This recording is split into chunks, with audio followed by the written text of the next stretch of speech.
Hello dear students, and welcome to the lab number 8 of our physics 2 section, which name is Faraday's law of induction. Today we're going to be talking about electromagnetic force, or EMF. In our experiment, EMF is induced in a coil moving through a variable magnetic field. So let me explain about the equipment. We have here, first two sensors. First one is a 2-axis magnetic field. This one is the rotational sensor, and here we have induction wand with connecting a resistor. This one, we were talking about coils. We have coils inside of end of that wand, and we also have that kind of magnet gap which creates magnetic field. Also for measuring the mass weights and for measuring the resistance of resistor is the multimeter. Let me first talk about EMF. As you know that EMF and voltage has the same units, and you can have a question that what's the difference between them. So the difference is that EMF has a different nature, which is not electrical. So for example here, our Faraday's law of induction saying that the changing magnetic flux through a coil induces EMF. So here we have electromagnetic force created by our magnetic flux. So let's go to the procedure of our experiment. First, what we have to do is to measure the mass of our induction wand with a resistor. The mass is 22.6 grams. And next, what we should do is to measure the distance from the pivot point to the center of the coil. And also we have to measure the distance between pivot point and the center of the coil. So pivot point is the point where it's connected to the rotational sensor, so here, and the center of the radius here. Let us measure this. So that is, you can see that's going to be about 25.5 centimeters. Don't forget about errors. And next, what we have to measure the distance between center of the masses and the until pivot point. Let's see how we find the center of the mass of this wand. We're just going to put it in some place. Approximately this point going to be our center of the masses. Let's see the distance.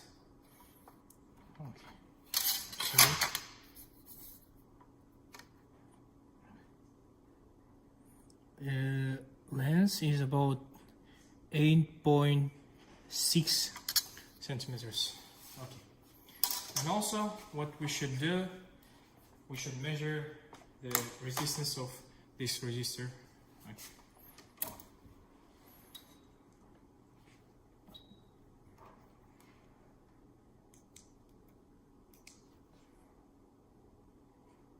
That is 4.78 ohms. And also you have the resistance of this wand. It's actually, by the experiment, it's difficult to measure, so that's why you have the values in your manual. So it's about 1.9 ohms. And also you have inner and outer radius of these coils. In the first part of our experiment, we should measure the ratio of magnetic field between these gaps. So for that we use our sensor. And we should make sure that our sensor is starting from 0 position. So we should press the button tear far from the source of magnetic field. So what I'm going to do. And then I should measure, and I should put that blue side of that stick this way, hold it for 10 seconds and take this out, and let's see what's happening on our capstone graph. Guys, here I choose the magnetic field range, perpendicular one. I changed the units to millitesla versus time, the same here on graph. Let's record. I'm pressing the button tear here. And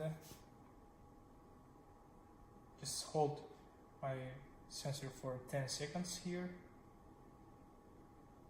I can take this out and let's see what's happened here. I'm gonna stop the measurements. So, okay, I'm gonna take this part and find the mean value and the standard deviation. Okay, here my mean value of magnetic field is 61.23 and the standard deviation or error is 0.24. Okay, second part of our experiment consists of two cases. So first case it's when our resistor is not connected, but it should be on our wand because for make the same moment of inertia. So yeah, and what we should do, we should gently take our wand at this position, not far, because if we will take it far, our effect of magnetic field to our coil will decrease. So, but we don't need this. Okay, now just take that on this position and move it. So we'll have some kind of oscillation. And let's see what's happening on our graph. Okay, let's record it. As you can see, now my wand is stable. Okay. Let me move and create some oscillations. Yeah, we'll have some kind of oscillation. Let's wait about 10 or 20 seconds. As you can see, my oscillation is damping. So now I'm going to find the damping coefficients using capstone. Okay, let's stop it. Okay, I'm gonna copy this part. And I'm going to find the sine function. Okay, here. You can record these values.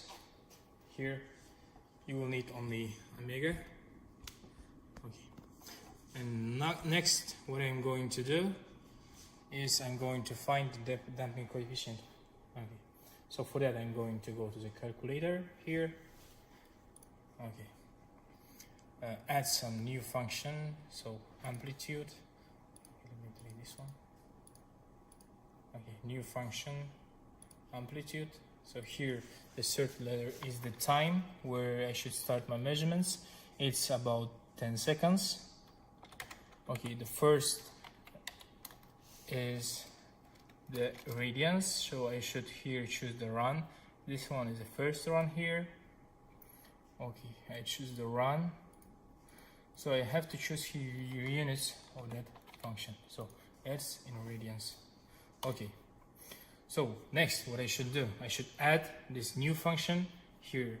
This function is connect me all my here amplitudes, so I will have that kind of line. Okay, we'll see. Yep, as you can see, I have a new line here. Okay, brown line as you can see, so which connected all my maximums. So I'm going to create a new functions using this line. Okay. So exponential function, natural exponential function is this one. Okay, as you can see, I have some kind of exponential function over here, this one, which connected to this line of maximums of that sinusoidal function. Okay, what you need here is this one. B is the damping coefficient without resistor. So second task of part 2, we are connecting our resistor. Previously it was on 1, but it was not connected. So we'll see what's happening with our coefficients. Let's have a look at our capstone and graphs. Okay, here in my graph I'm pressing the button record. So as usual, my function is stable now. It is in 0 position. So I have to gently push it. So again, I will have some kind of oscillation, and again, let's wait about 10 or 20 seconds. I don't know, can you see it right now? So my damping is bigger than in part 1 or task 1. Okay, let's stop and copy this graph. Let's see what's going on with our sine function. Okay. We should take omega here. Okay. And let's do the same procedure. Go to calculator, create a new function.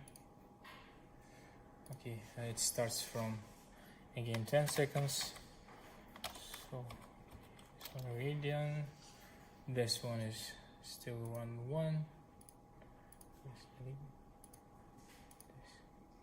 okay, units in radian. Yeah, radian.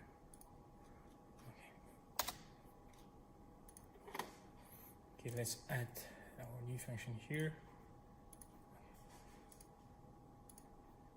And this is your line, and see our damping coefficient. As you can see, our B damping coefficient is much bigger than in task 1. So in your reports, you have to write on discussion conclusion how it differs, why it's so, what reasons could be. So, and that's all about our ACE lab work. Thank you guys.